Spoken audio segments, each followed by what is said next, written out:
तो once again welcome to all of you. आप सबों के आज के क्लास में बहुत बहुत स्वागत है एंड आई होप आप सभी अच्छे हैं, मस्त है, बिंदास हैं और अपनी अपनी प्रिपरेशन को जितने बेस्ट तरीके से हो सकती है आप सभी कर रहे हैं। ठीक है, तो हम आज क्या करेंगे, काफी सारे क्वेश्चंस को नहीं करेंगे।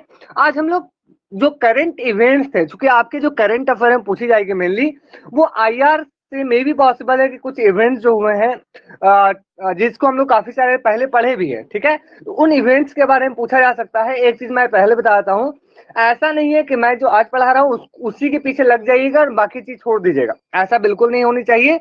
आप लोग इसको भी देख लीजिए एक बार कि हाँ ऐसा समथिंग है, एंड आप लोग जो अपना रिवीजन था उसको कंटिन्यू रखिए। ठीक है, बस ज्यादा नहीं, कल शाम तक, कल रात में कोई मत पढ़ाई कीजिएगा। ठीक है, हालांकि कल हम लोग उसके बारे में बात करेंगे। चलिए, तो लेट्स स्टार्ट। तो सबसे पहले हमें देखने को मिलता है, एक हमारे बीच में होता है first time India central Asian summit. ठीक है, आई होप कुछ लोग इनके बारे में सुने होंगे। ठीक है, इंडिया जो है अपना सेंट्रल एशिया जो होते हैं सेंट्रल एशियन कंट्री, जिसमें कजाकिस्तान, किर्गिस्तान, ताजिकिस्तान, तुर्कमेनिस्तान और उज्बेकिस्तान। ठीक है, ये कुछ कंट्रीज हैं, वहां के साथ अपने रिलेशनशिप को अच्छी एस्टेब्लिश करने के लिए, रिलेशनशिप और कोऑपरेशन को बढ़ाने के लिए। ठीक है, सबसे पहली बार, मतलब वर्ल्ड में पहली बार, आज तक के इतिहास में पहली बार क्या हुआ है, हमारे और इंडिया और जो हमारा मिडिल ईस्ट है यानी कि सेंट्रल एशिया जिसको हम लोग कहते हैं, उसके बीच में एक समिट हुआ है। ठीक है, तो इस समिट का बस थोड़ा सा याद रखिए क्या क्या चीजें इसमें बातें हुई। तो ये सबसे पहले कब हुआ, तो जनवरी 2022 में हुआ था। बस इतना याद रखिएगा, एग्जाम में पूछा जा सकता है कि first time central Asia summit किस ईयर हुआ था, तो याद रखिएगा this is held in a first time. तो ये आपके एग्जाम में पूछा जा सकता है। इसमें जो 5 सेंट्रल एशियन कंट्रीज हैं, वो उन पांचों ने पार्टिसिपेट किया था, याद रखिएगा, Kazakhstan, Kyrgyzstan, Tajikistan, Turkmenistan and Uzbekistan. ठीक है, कोई ऐसा एक रीजनल ग्रुप बनाइए, बताइए जिसमें ये सब मेंबर है और इंडिया भी मेंबर है। कौन सा एक रीजनल ग्रुप है? Name one regional group. India is also a member and these all are member. बिल्कुल, एससीओ याद रखिएगा।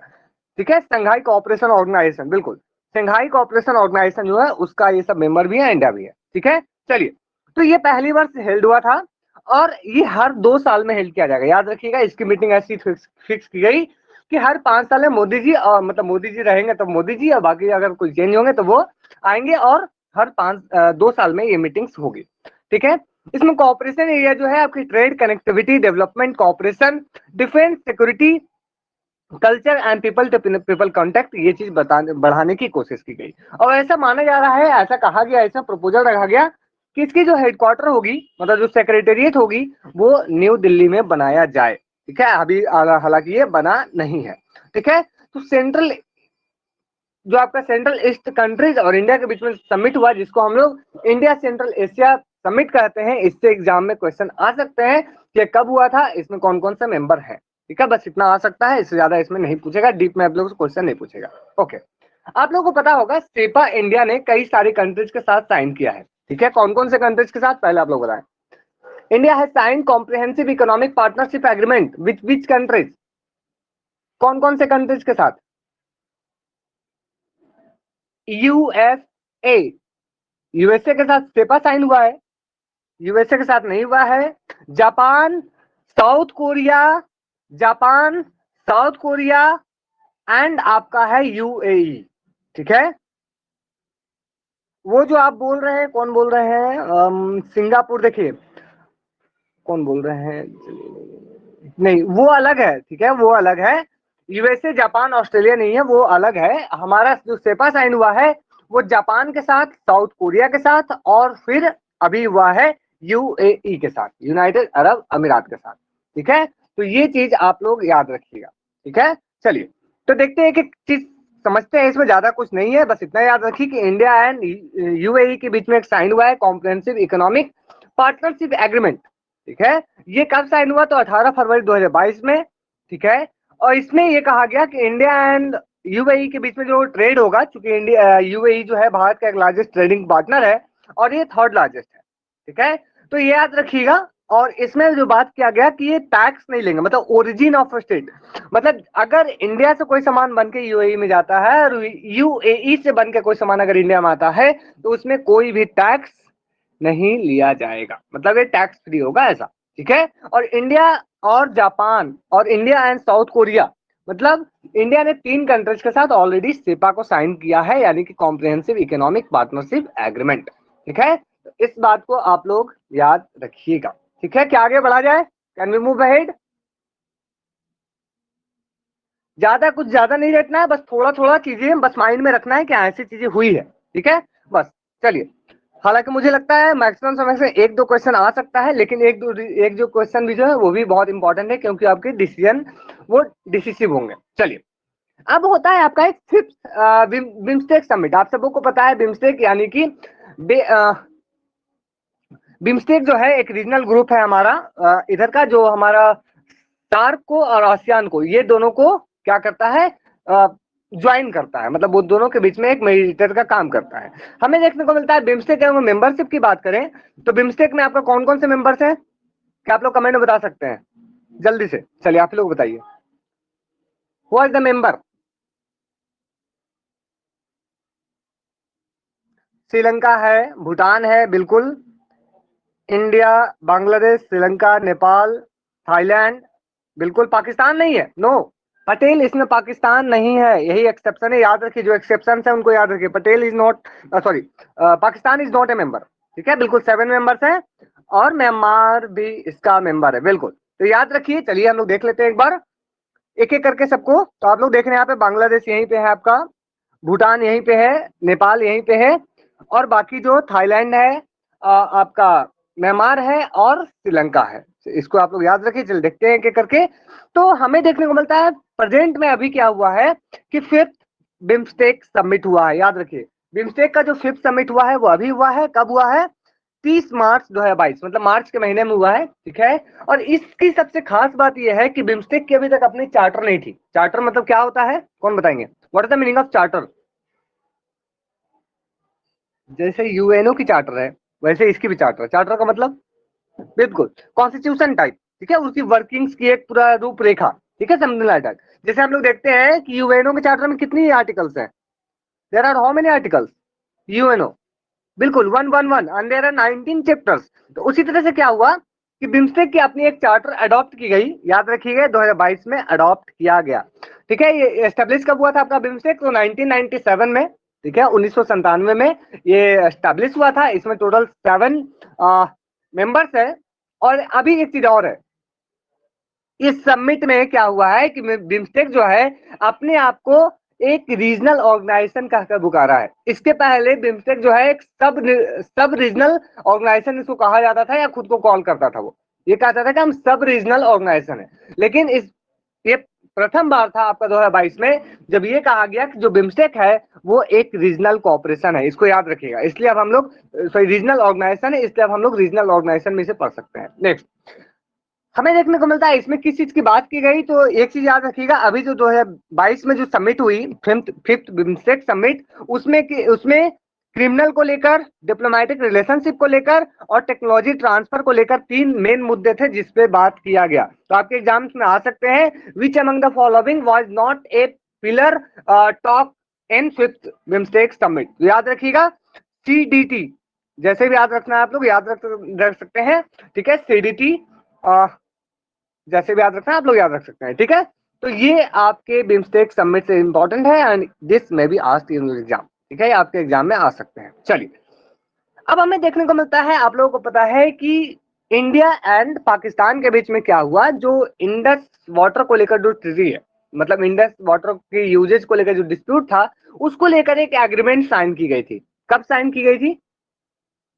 When this agreement was signed?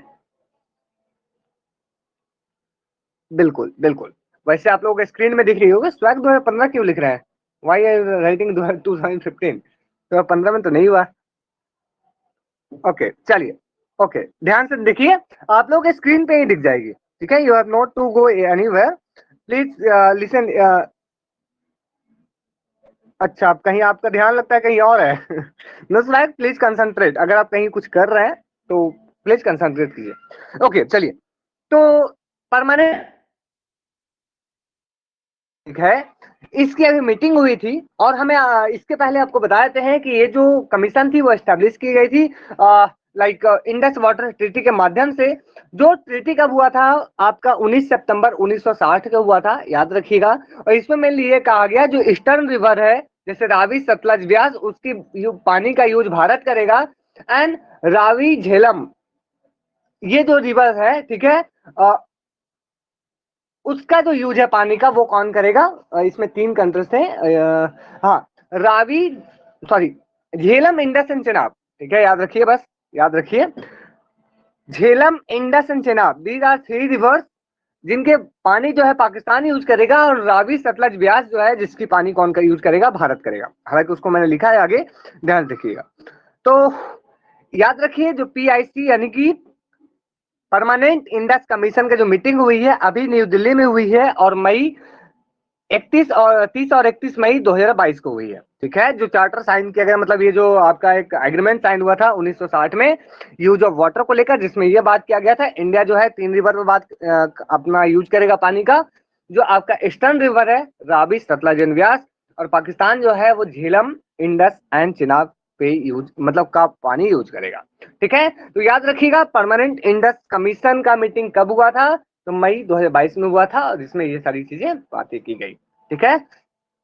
Okay, next आपका आता है क्वाड, वेरी इंपॉर्टेंट है, एंड क्वाड का मीटिंग अभी रिसेंटली हुआ है, एंड क्वाड से इंपॉर्टेंट क्वेश्चन आपके एग्जाम में आ सकते हैं, क्योंकि क्वाड जो है वो अभी के टाइम में बहुत रेलेवेंस है, ठीक है, इसके समिट से रिलेटेड क्वेश्चन आ सकते थे। तो क्वाड आप लोगों को पता होगा, इसके एस्टेब्लिशमेंट कब हुई थी? कौन बताएंगे? When this was established for the first time? For the first time,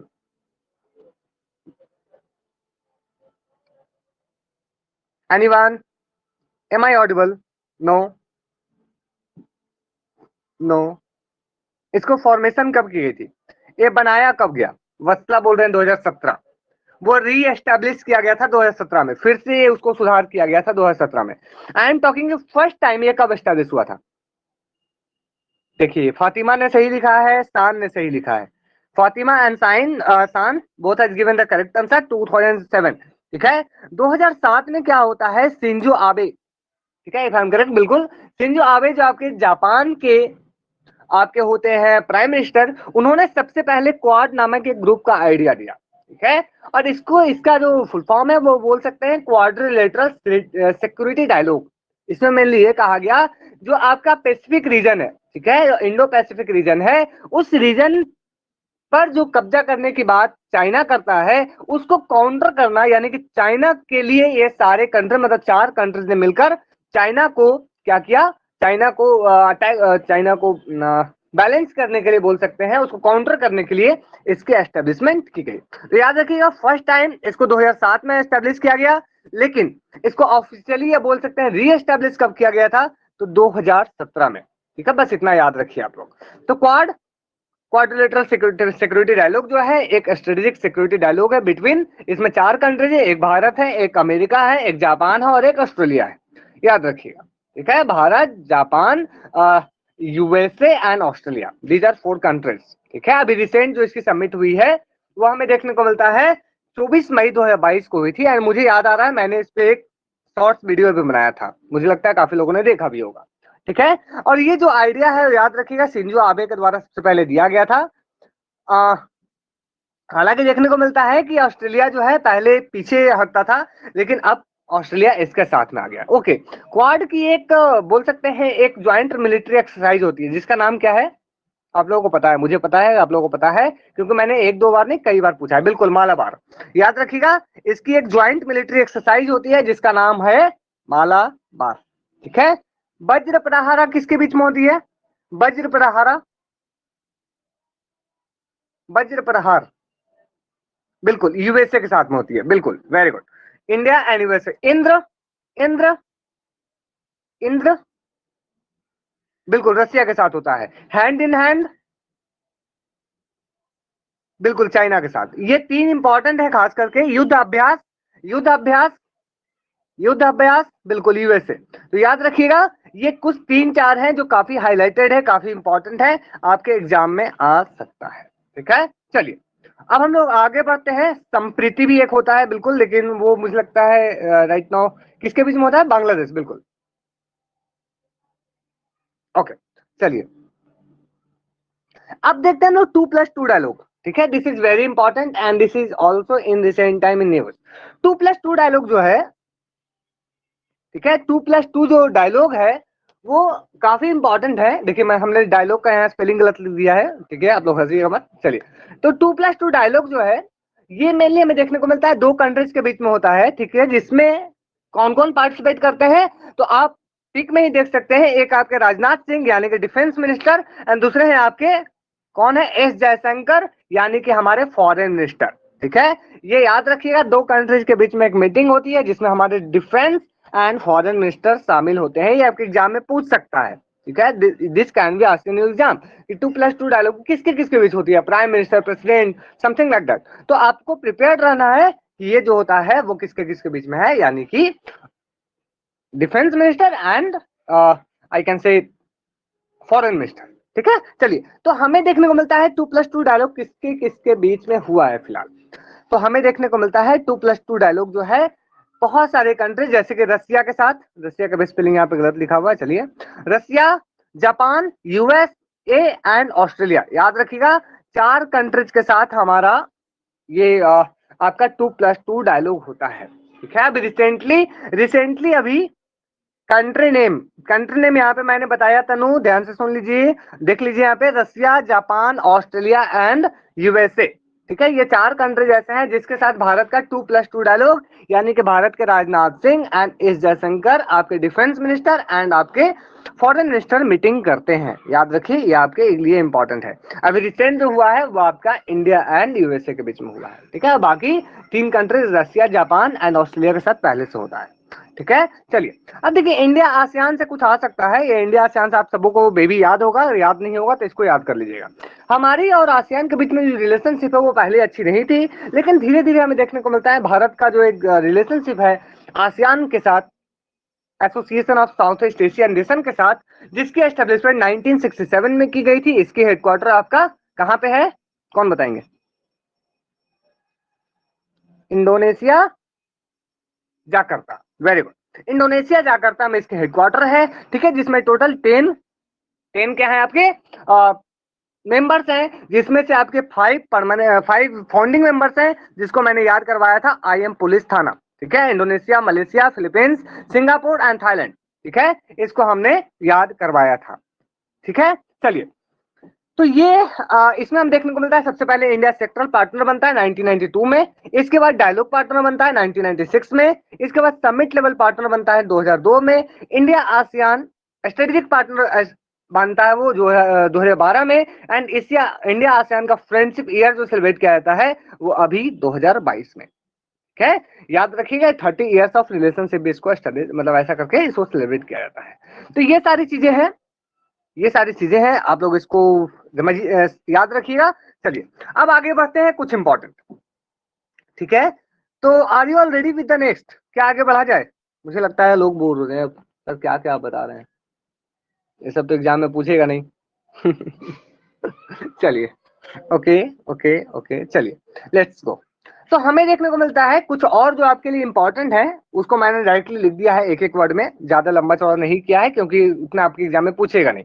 ठीक है, एक याद रखिएगा, मिशन कर्मयोगी जो है वो क्या है, तो capacity building of Indian civil servant से रिलेटेड कुछ है। ठीक है, इंडियन सिविल सर्वेंट्स के कैपेसिटी बिल्डर से रिलेटेड एक प्रोग्राम आया जिसको मिशन कर्मयोगी कहा गया। वन कंट्री टू सिस्टम, याद रखिएगा किस कंट्री से एसोसिएटेड है, तो ये आपका चाइना से एसोसिएटेड है, चीन से एसोसिएटेड है, इसको याद रखिएगा, वन कंट्री टू सिस्टम, बस इतना टर्म याद रखिएगा, वन कंट्री टू सिस्टम, एक देश दो व्यवस्था, आपके चाइना से एसोसिएटेड है। ओके, अभी रिसेंट हमें देखने को मिलता है 32nd नाटो समिट भी हुआ है। ठीक है, 32nd नाटो समिट जो हुआ है वो आपका 2022 जून में हुआ है। ठीक है, जिसको चेयर किसने किया था, तो नाटो के जो सेक्रेटरी थे जिनका नाम जेंस अस्टोलिन अस्टोल्टेनबर्ग, ठीक है, अस्टोल्टेनबर्ग है, जिन्होंने इसको चेयर किया था। ठीक है, एक इंपॉर्टेंट समिट होता है, शायद आप लोगों के लिए नया होगा, आप लोगों ने सुना है I2U2 summit, have you listened about I2U2, yes और नो? ओके, काफी सारे लोगों ने नहीं सुना है, कोई बात नहीं कोई बात नहीं। ठीक है,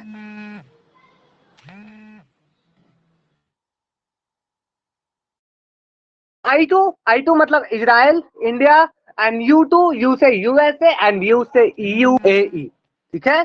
यू से आपका है UAE, ठीक है। तो उसको आप लोग याद रखिएगा, do remember it. Okay, next.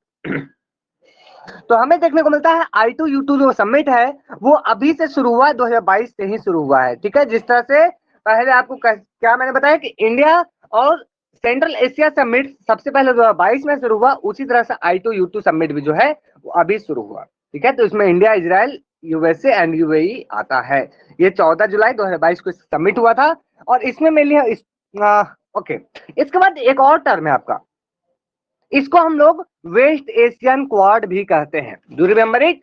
I2U2 summit is also, I2U2 group is also known as West Asian Quad, ठीक है। इसको आप लोग याद रखिएगा। ओके, ईस्टर्न नाटो किसको कहते हैं? Which organisation is known as eastern NATO? I am waiting. चलिए देखते हैं। आसियान को बोलते हैं ईस्टर्न नाटो। अच्छा, और कोई बताइए, अगर याद नहीं है लिखे नो, ए नो नो। सार्क, ये क्या हुआ? ये तो बहुत आसान है, हमने कई बार डिस्कशन किया है इसका। बिम्स्टेक भी नहीं है। चलिए सब एक एक बार बता दीजिए, एक एक बार करके सबको बता दीजिए। चलिए कोई बात नहीं, very good. The correct answer is SCO, ठीक है। संघाई कोऑपरेशन ऑर्गेनाइजेशन को बोलते हैं ईस्टर्न नाटो, ठीक है, ईस्टर्न नाटो। तो यहाँ पे वेस्ट एशियन क्वाड जो है उसमें बोलते हैं I2U2 समिट, मतलब जो 4 कंट्रीज है इसको बोलते हैं। और सर क्या मैं कह रहा था, आपका ईस्टर्न नाटो, ठीक है। ईस्टर्न नाटो किसको, किस ग्रुप को कहते हैं? नाटो ग्रुप का नाम सुना है ना, जिसका 1949 में एस्टेब्लिशमेंट हुआ था, 30% मेंबर्स हैं। Is it clear? ओके, चलिए। तो इसको याद रखिएगा आप लोग, ये एग्जाम में इंपॉर्टेंट है, एग्जाम में पूछा जा सकता है। तो जो वेस्ट एशियन क्वाड यानी कि I2U2 को क्या बोलते हैं हम लोग? इसमें हम लोग water cooperation, energy cooperation, transport cooperation, space, health and food security cooperation को हम लोग देख सकते हैं, ठीक है। This can be asked in exam. चलिए, तो अब यहाँ पे जितने भी आपके इंपॉर्टेंट ग्रुप्स है, ऑर्गेनाइजेशन है, नाटो के 30 मेंबर्स हैं, 30। Is it clear? Okay okay. अब हमें देखने को मिलता है एक एक करके आपका रीजनल ऑर्गेनाइजेशन है। सबसे पहले SCO, ठीक है। SCO का एस्टेब्लिशमेंट 2001 में हुई, ठीक है। इंडिया इसको कब ज्वाइन करता है? इंडिया पाकिस्तान दोनों साथ में ज्वाइन करते हैं। 2015 से इसकी प्रक्रिया शुरू होती है, 2017 में दोनों मेंबर बन जाते हैं, ठीक है। और SCO के जो सेक्रेटरी जनरल है वो 3 साल की टर्म के लिए चुने जाते हैं। इसके जो प्रेजेंट चेयरपर्सन है वो है secretary general is Jhang Ming of China, ठीक है। याद रखिएगा, इनका नाम बड़ा अजीब है, झांग मिंग, चाइना के हैं, ठीक है। और जिन्होंने 2022 में अपनी ऑफिस के चेयर को संभाली है। तो याद रखिएगा, SCO के प्रेजेंट जो चेयरमैनशिप है वो आपके किसके पास है? कौन कंट्री के पास है? चाइना के पास है, ठीक है। चलिए नेक्स्ट, आगे में देखने को मिलता है G7 कंट्रीज।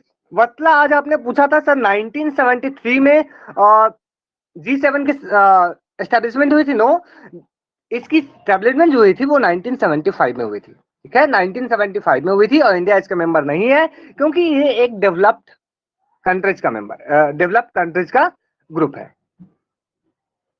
नहीं नहीं नहीं, ऐसा नहीं है, ऐसा नहीं, वो लोग कंफ्यूज नहीं होते हैं, वो लोग कंफ्यूज नहीं हो सकते हैं, वो लोग उसी के बीच में रह रहे हैं, हम लोग कंफ्यूज हो जाएंगे। चलिए ओके। तो G7 जो है इसका 1975 में एस्टेब्लिशमेंट हुआ था, इंडिया मेंबर नहीं है। और इसकी हम लोग देखते हैं G7 की जो 2022 की एक्सपेक्टेड डेट है, ठीक है।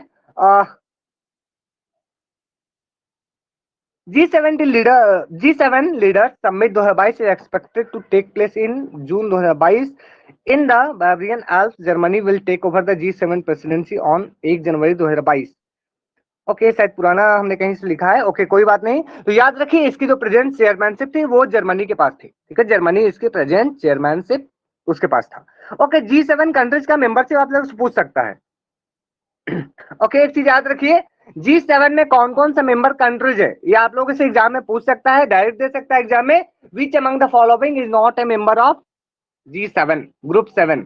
तो ये आप लोग याद रखिए, ग्रुप 7 के मेंबर कौन नहीं है। इसमें आप लोग याद रखिए, 2 आपके नॉर्थ अमेरिका, साउथ अफ्रीका से मतलब नॉर्थ अमेरिका से खास करके एक कनाडा है और एक आपका USA है, 2 उधर से। क्लियर? आपका अगर यहाँ पे देखा जाए यूरोप में, तो वहां पे आपको देखने को मिलता है इटली, जर्मनी, फ्रांस, ठीक है, इटली, जर्मनी, फ्रांस और ब्रिटेन, वहां पे 4 है, ठीक है, 2 उधर से, 4 इधर से और एक जो आपके हैं इधर से जापान, ठीक है, बस इतना ही आप लोग याद रखिए। तो ये याद रहेगा G7 कंट्री मेंबर आपका 2 उधर से यानी कि यूएसए एंड कनाडा, इधर से आपका Italy, Germany, France and Britain, Italy, Germany, France and Britain, इतना याद रखिए, और एक आपका इधर से जापान। ओके, G20 जो है इसके एस्टेब्लिशमेंट 1999 में हुई थी, ठीक है, और जी 2022 की जो इसकी प्रेसिडेंसी है वो इंडोनेशिया के पास रहने वाली है। आपको पता है G20 जो ग्रुप है वो क्या है, डेवलपिंग कंट्रीज का एक ग्रुप है। इंडिया जो है इसको कब चेयर करेगा, एग्जाम में पूछ सकता है। इंडिया इसको चेयर करेगा 2023 में, मतलब नेक्स्ट ईयर जो G20 का जो मीटिंग होगा वो हमारे भारत में होगा, ठीक है। G77, ठीक है, G77 नेक्स्ट है जो कि है आपका, ये भी एक डेवलपिंग ग्रुप का है, ठीक है, मेंबर डेवलपिंग कंट्रीज का। तो G77 के जो फाउंडिंग मेंबर्स की हम लोग बात करें तो इसमें चूंकि 77 कंट्रीज ने मिलकर इसकी फाउंडेशन की थी, इसलिए इसको G77 कहा जाता है। इसकी फाउंडेशन कब हुई थी, 15 जून 1964 में, बस इतना याद रखिए, इससे ज्यादा इसमें इंपॉर्टेंट नहीं है। और अभी देखिए एक चीज इंपॉर्टेंट इसमें है कि G77 का प्रेजेंट 2022 में चेयरमैनशिप किसके पास है, तो अभी प्रेजेंट में ये चेयरमैनशिप आपके पाकिस्तान के पास है, ठीक है, तो इसको आप लोग याद रखिएगा। पाकिस्तान जो है 2022 में G77 के ग्रुप को चेयर कर रहा है। आगे बढ़ते हैं, ब्रिक्स, ब्रिक्स की एस्टेब्लिशमेंट 2006 में हुई थी, आप सबको पता है। इसकी इसकी जो प्रेजेंट जो मीटिंग हुई है 14th ब्रिक्स समिट हुई है, याद रखिएगा 14वां ब्रिक्स समिट हुआ है, और इसके जो चेयरमैनशिप थी वो अभी चाइना के पास थी, ठीक है। जिस तरह से अभी एससीओ की जो चेयरमैनशिप है वो चाइना के पास में है, उसी तरह से हमें देखने को मिलता है कि ब्रिक्स की भी जो चेयरमैनशिप है वो अभी किसके पास है, तो चाइना के पास है। ओके, एक है आपका पीसीए, पीसीए का मतलब फुल फॉर्म कौन बताएंगे, पीसीए का फुल फॉर्म कौन बताएंगे,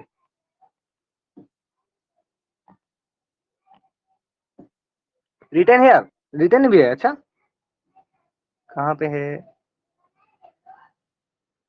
अच्छा देखिए लिखा हुआ है, ओके ओके ओके ओके, चलिए लिखा हुआ है तो आप लोग याद रख लीजिए, परमानेंट कोर्ट ऑफ आर्बिट्रेशन, ठीक है, तो याद रखिए परमानेंट कोर्ट ऑफ आर्बिट्रेशन जो है ये एक नॉन इंटर गवर्नमेंटल ऑर्गेनाइजेशन है जो द हेग नीदरलैंड में है, और ये 1899 में स्टैब्लिश हुआ था, बस इतना आप लोग याद रख सकते हैं। मे बी चांसेस है कि पूछ दे, हालांकि सिलेबस में नहीं है तो नहीं पूछ सकता, ठीक है।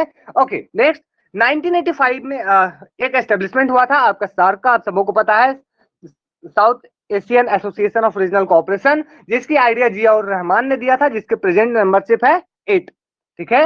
और इसकी जो 20th सार्क समिट है, ठीक है, 20वां जो इसका समिट होने वाला है वो 2022 में होने वाला है, शेड्यूल्ड है कि ये आपका कहाँ होगा, तो पाकिस्तान के इस्लामाबाद शहर में ये होगा, बट ये कंफर्म नहीं है कि ये होगा भी या नहीं होगा, लेकिन शेड्यूल्ड है, ठीक है, बस इतना याद रखिए। सार्क की जो मीटिंग होने वाली है वो कहाँ पे होगा, तो वो आपका पाकिस्तान में होने वाला है, ठीक है। चलिए अब हम लोग देखते हैं कुछ और क्वेश्चन आपसे पूछा जा सकता है, जैसे ईडी, आप सबको पता होगा ईडी जो है अभी कई जगह छापे मार रही है, तो ये किस एक्ट के अकॉर्डिंग काम करती है, तो ये प्रिवेंशन ऑफ मनी एक्ट 2002 के अकॉर्डिंग काम करती है, याद रखिएगा, प्रिवेंशन ऑफ मनी एक्ट 2002 के अकॉर्डिंग काम करती है। अभी प्रेजेंट में नोबेल पीस प्राइज किसको दिया गया है, तो मारिया रोसा एंड डेमेटी मुराटोव, दोनों आपके जर्नलिस्ट होते हैं, एंड इनको ये अवार्ड दिया गया है।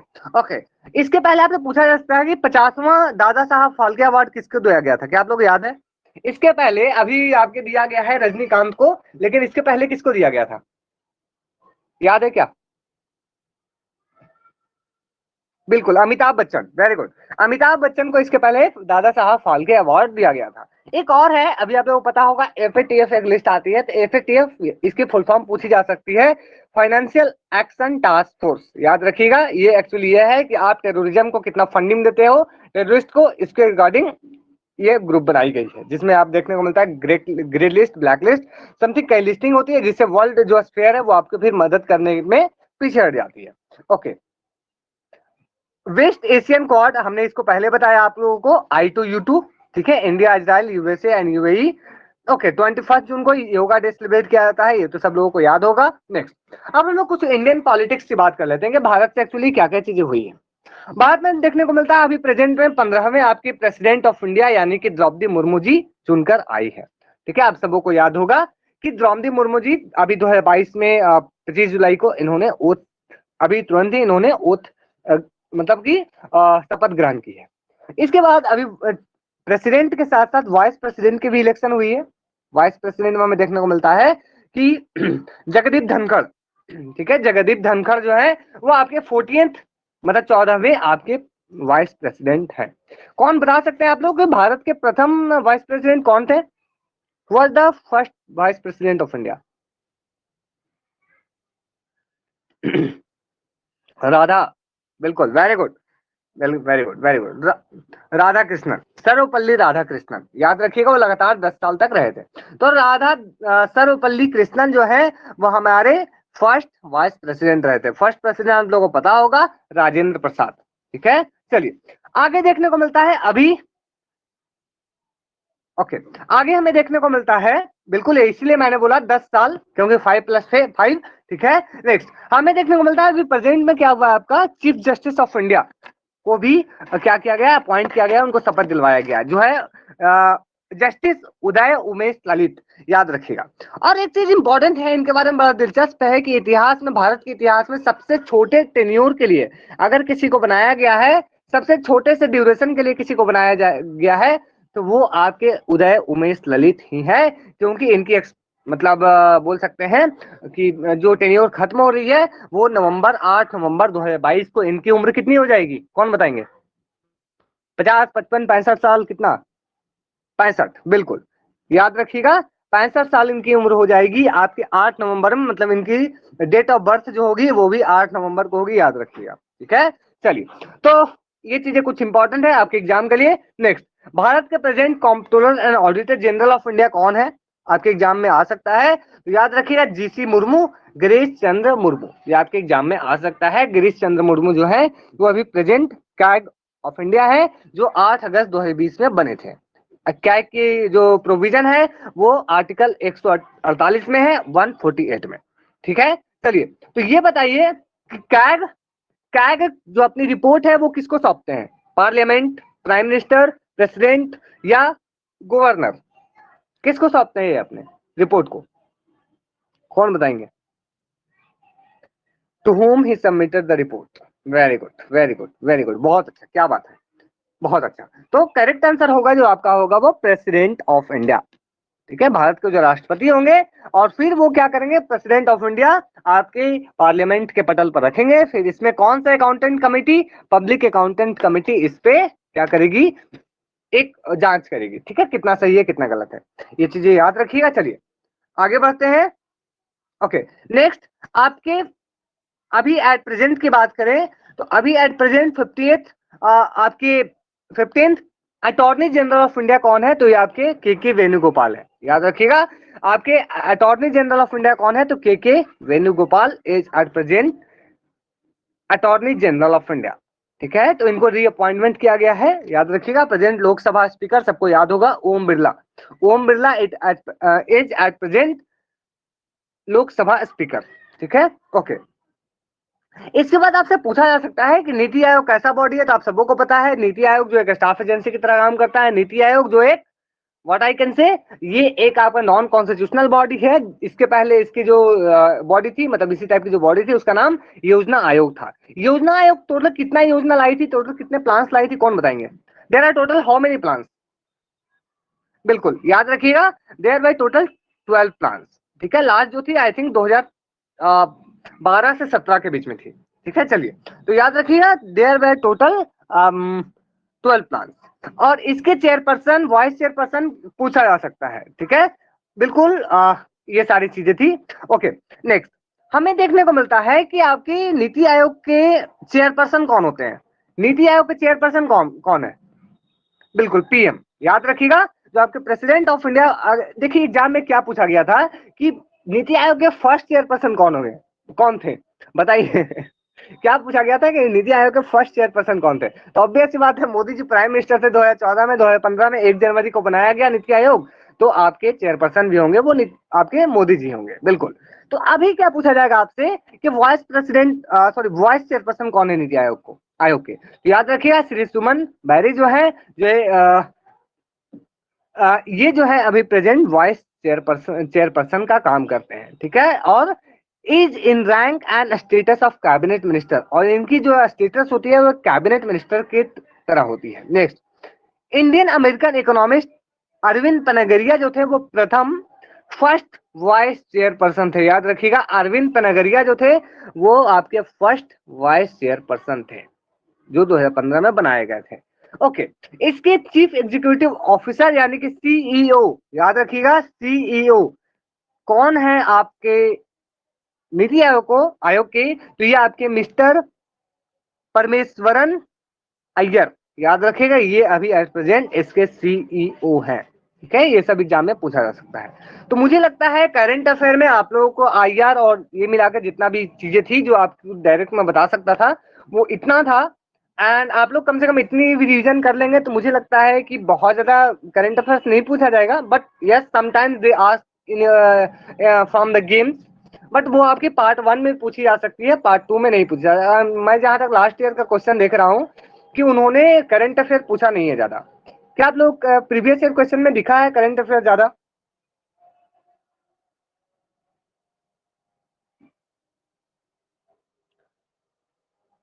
Okay sir, you said SCO is eastern NATO, लेकिन ओके बसला वो नहीं है आपका लाइक मिलिट्री अलायंस, बस उसको कहा जाता है, ठीक है। ओके मैं एक बार चेक कर लेता हूँ if I am correct.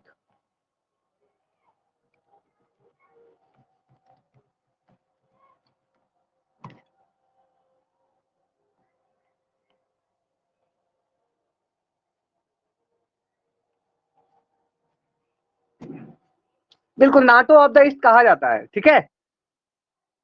NATO of the east उसको कहा जाता है, एक बार आप इसको याद कर लीजिए, मतलब देख लीजिएगा, ठीक है। बिल्कुल नाटो ऑफ द ईस्ट जो है वो एससीओ को कहा जाता है। सर करंट अफेयर पार्ट में आएंगे, मे बी आ सकते हैं बट उतना ज्यादा नहीं है, लेकिन बिल्कुल बिल्कुल। तो ये कुछ चीजें थी जो आप लोगों के लिए इंपॉर्टेंट थी। एंड आई होप आप सबों की प्रिपरेशन अच्छी चल रही है। आपकी एग्जाम जो है 9 तारीख को है, सबकी एडमिट कार्ड आ चुकी है? बिल्कुल बिल्कुल। एससीओ ईस्टर्न अलायंस, एक्चुअली देखिए एससीओ को क्या कहा जाता है मैं बता रहा हूँ। देखिए एससीओ को एक्चुअली वार्सो पैक्ट के काउंटर में देखा जा रहा है। एक्चुअली आप ध्यान दीजिएगा, ठीक है। तो एससीओ का ऐसा माना जाता है कि वार्सो पैक्ट जो था उसका एक जगह लिया है ये, ठीक है। तो इसी के फेज में मतलब बोल सकते हैं अमेरिका को काउंटर करने के लिए एक ऐसा ग्रुप को हम लोग देख सकते हैं, एससीओ ईस्टर्न अलायंस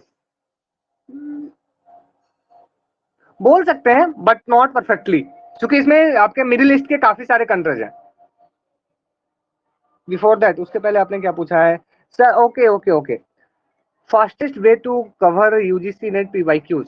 तो मैंने तो पीवाईक्यूज प्रोवाइड कर दिया आपके ग्रुप में, तो है डाला हुआ है। आप एक काम कीजिए, ज्यादा टाइम नहीं लगेगा, उसमें सबकी आंसर भी प्रोवाइडेड है। मैंने जो ग्रुप में आपको डाली है उसमें सारी की सारी आंसर भी प्रोवाइडेड है।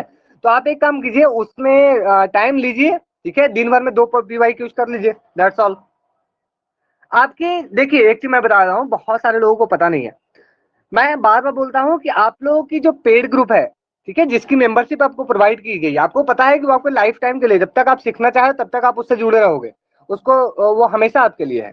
उसमें जितने भी मटेरियल्स है आप फाइल सेक्शन में जाए चेक करें, उसमें कम से कम 2000 से 2200 तक उसमें क्वेश्चन है, डू चेक वंस। उसमें 2200 क्वेश्चन आपको मिलेंगी, जो सारी की सारी पीवाईक्यूज है उसकी लेवल्स आप जाकर चेक कीजिए। आपको जो ऑर्डिनरी ग्रुप में मिलेंगे उतना नहीं मिलेंगी। एक चीज और, अगर आपको और ज्यादा कोई क्विज सॉल्व करनी है तो आप लोगों को पता होगा एक टेलीग्राम में पब्लिक ग्रुप है जहां पे मैं हमेशा पोस्ट करते रहता हूँ जो डिटेल्स होते हैं। आप लोगों ने देखा है जो पॉलिटिकल साइंस क्विज है, बिल्कुल नहीं नहीं नहीं, क्लास में नहीं वत्सला, क्लास में नहीं, क्लास में नहीं, आपके टेलीग्राम पेड चैनल में, जो पेड ग्रुप है टेलीग्राम जिसमें स्क्रीनशॉट नहीं लिया जाता है, उस ग्रुप में। ओके चलिए। ओके पटेल बोल रहे हैं स्क्रॉल खत्म नहीं हो रहा, तो खत्म क्यों करना है, सॉल्व करते रहिए। ओके एक चीज और, आप लोगों को अगर 5 से 6 हजार क्वेश्चन चाहिए, ठीक है, अगर आपको 5 से 6,000 क्वेश्चन चाहिए तो आपको मिल जाएंगी। आपको कहां मिलेंगी वो? तो जो पब्लिक चैनल है उसमें आपको कम से कम तो 4 से 5 6,000 उसमें क्वेश्चन मिलेंगे। आई एम कंफर्म कि 5,000 से ऊपर क्वेश्चन होंगे उसमें। ठीक है, तो आप लोगों को प्रैक्टिस करने के लिए सर क्या आप फर्स्ट क्वेश्चन पिन कर सकते हैं? अच्छा फर्स्ट क्वेश्चन ठीक है, मैं पिन कर दूंगा, आई विल पिन। ठीक है, कर दूंगा कोई बात नहीं है। वो एक्चुअली आप लोग भी कर सकते हैं, आप लोग भी कर सकते हैं। देखिए मैं तरीका बताता हूँ, मैं आप लोगों को तरीका बताता हूँ। फर्स्ट क्वेश्चन में जाने पे आप लोग ग्रुप में जाइए, सबसे लास्ट वाले फाइल पे जाइए। ठीक है, सबसे लास्ट वाले फाइल्स पे जाइए, उसको ओपन कीजिए चैट। तो सबसे लास्ट यानी कि जब ग्रुप बनाया गया होगा उस समय जो हमने सबसे पहला फाइल डाला होगा, आप लोग डायरेक्ट वहां पहुंच जाएंगे। तो जब वहां पहुंच जाएंगे तो फिर ऊपर पहुंच ही गए लाइक ग्रुप में। तो इजी है, चाहे आप उसमें कोई भी कोई पिक उठा लीजिए, लेकिन पिक बहुत सारा होता है इसलिए मैं बोल रहा हूँ कोई फाइल्स पे उठाइए, वहां डायरेक्ट चैट ओपन हो जाएगा, चले जाइए वहां पे। ठीक है, वैसे मैं पिन कर दूंगा। ओके, तो कल फिर हम लोग मिलने वाले हैं शाम को 5 बजे आप लोगों को के लिए एक special session. And I hope exam की बातें सुनते सुनाते एक एक्सपीरियंस, एक छोटी मोटी बातें आप लोगों के साथ करेंगे। आई होप आप लोगों को सेशन पसंद आएगी, थोड़ी सी आप लोग मोटिवेट होंगे। And only for PG sir, what is only for PG? ये सेशन कल की सेशन नहीं, आप लोग भी आ सकते हैं कोई भी आ सकते हैं, कोई इशू नहीं है। ठीक है, मैंने सबके लिए ओपन रखा है, जो हमारे मेंबर्स हैं हमने सबके लिए ओपन रखा है। हाँ हमारे तो अभी टाइम है, बट आप आ सकते हैं, हमारे अभी टाइम है। ठीक है, कोई नहीं। तो एग्जाम की बातें सुनते सुनाते हम लोग मिलेंगे शाम को 5 बजे। एंड आई होप कि आप लोग तैयार हैं, हमारी सेना पूरी तरह से तैयार है। ठीक है सर, एग्जाम में डाउट क्वेश्चन में तुक्का लगा सकते हैं, उसकी भी मैं बात कल करूंगा शाम। तुक्का कब लगाया जाता है, कैसे तुक्का लगाएंगे, कल हम लोग बात करेंगे। ठीक है, तुक्का चूंकि आपकी नेगेटिव मार्किंग है इसलिए बहुत सोच समझ के लगानी पड़ेगी, एक एक चीज आपको सोच समझ के करनी पड़ेगी, क्योंकि आपकी यूजीसी नेट का एग्जाम नहीं है। यूजीसी नेट में आपकी ये नहीं होती है, नेगेटिव मार्किंग नहीं होती है, लेकिन आपकी सीयूटी पीजी में नेगेटिव मार्किंग है। ठीक है, तो फिर मिलते हैं कल। थैंक यू, सीखते रहें, मुस्कुराते रहें। Let's meet again tomorrow. Thank you so much.